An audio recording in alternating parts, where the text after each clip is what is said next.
চলো। বাসা ভাড়ার জন্য ফোন করেছিলাম। এত সুন্দর বিজ্ঞাপন আমি জীবনে দেখিনি। এই বিজ্ঞাপন কেউ মূল্যায়ন করেছে এরকম কাউকে আমি কখনো পাইনি। আঙ্কেল, আপনি একটু কষ্ট করে নিচে আসবেন। আমি আঙ্কেল না, আঙ্কেল আমার বাপ। আপনি আপনাকে তো বাসা ভাড়া দেবেন না, এটা ফ্যামিলি বাসা। আমি ফ্যামিলি নিয়েই থাকবো। Okay good. কে কে? স্বামী, সন্তান? না না, আমার বিয়ে হয়নি। বাবা, মা, আমরা 3 জন থাকবো। আপনার বাবা থাকতে আপনি বাসা দেখতে আসছেন কেন? আপনার বাবা কোথায়? আসলে আমার পছন্দের নিব, তাই আমি এলাম। ভাড়া কেমন? আমাদের কাছে না খুব বেশি একটা বাজেট নেই। আপনার বাবা আসলে জানিতাম তার থেকে কম নিব। তুই বলে নতুন ভাড়াটিয়ার কাছ থেকে কম ভাড়া নিয়ে বলছিস? বাবা ওরা আমার খুব পরিচিত বাবা, আমার বন্ধু বাবা। বাবা এখন বলে ফেলছি, প্লিজ নিয়ে গেল। আচ্ছা ঠিক আছে যা, কিন্তু তুমি তোমার হাত খরচ এই মাস থেকে কম পাবে। রাজি? আচ্ছা রাজি, ঠিক আছে।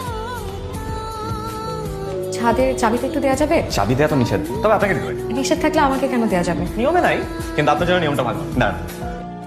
লাবণ্য, আপনাকে আমি তুমি করে বলতে পারি? আমার আবার একটা বদ অভ্যাস আছে, ছোট থেকে আপনি করে বলতে পারি না। আমাকে দেখে কি বাচ্চা মনে হয়? আমার বয়স কিন্তু 25, দেখে মনে হয়। অনুমতি পাচ্ছি তার? সবকিছু তো অনুমতি নিতে হয়।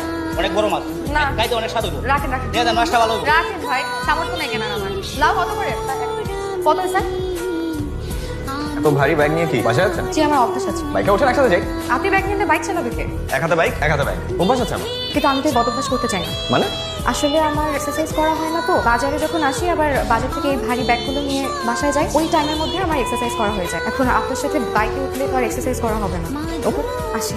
আরে ওঠো না, 2 মাসের ভাড়ি ভাড়া বাকি, অন্তত 1 মাসের দাও, নাহলে বাড়ি তো ঝামেলা করবে। ঝামেলা করলে বাসা ছেড়ে দেবো। বাসা ছেড়ে দিলে কি বকে ভাড়া দিতে হবে না? লাবণ্যকে দিতে বলো। এটা কি কোনো বাবার মতো কথা হলো? বাবা তো আমি জীবন হইতে পারি। লাবণ্য যে টিউশনি করে আর কি কি করে ওরা বলো, ওইখান থেকে টাকা দিয়ে দিবো। লাবণ্য এসব করে নিজের পড়ার খরচ চান, হাত খরচ চান, একটা পয়সা তো তোমার কাছ থেকে নেয়, তুমিও তো দাও না। এমনকি মেয়েটা বাড়ির বাজারটা পর্যন্ত করো। অথচ কথা ছিল তুমি লাবণ্যকে ভালো করে স্কুলে পড়াশোনা করাবা। আসসালামু আলাইকুম আন্টি। হাতে কি এটা? আন্টি, একটু পায়েস বানিয়েছিলাম তো, ভাবলাম যে আপনাদের জন্য একটু নিয়ে আসি। প্লেটটা খালি হলে দিয়ে আসবো। ঠিক আছে আন্টি, আসি তাহলে। আসসালামু আলাইকুম। এখন তো আর এক্সারসাইজ করো না, তাই না? চলো একসাথে বাসা যাই। আসলে আমার একটা ফ্রেন্ড আসবে তো। ফ্রেন্ড নাকি? না না না না না, আপনি যেরকম ভাবছেন ওরকম কিছুই না। 3 জন তো আর যেতে পারবো না। আজকে তাহলে আসি। By the way, thanks. Hello, আপনি আমার বাসায় পায়েস নিয়ে গেলেন কেন? এই পায়েসটা তো আমার বাবা ভাবতেছে আপনার সাথে আমার কি না কি সম্পর্ক। জি জি না, হ্যাঁ, তারা ভাবতেছে আপনার সাথে আমার কি না কি সম্পর্ক। আমি কি একটা ঝামেলার মধ্যে পড়লাম। এরপরে সাথে আসলে তাদের সাথে আসে। আমি আসলে। আসলে কিছু না, আপনি এখন সাথে আসলে এটা একটা সমাধান করতে। আপনি কোথায়? অন্ধকার কেন? কেন তোমার অন্ধকার পছন্দ না? অন্ধকার আমার একদম পছন্দ না।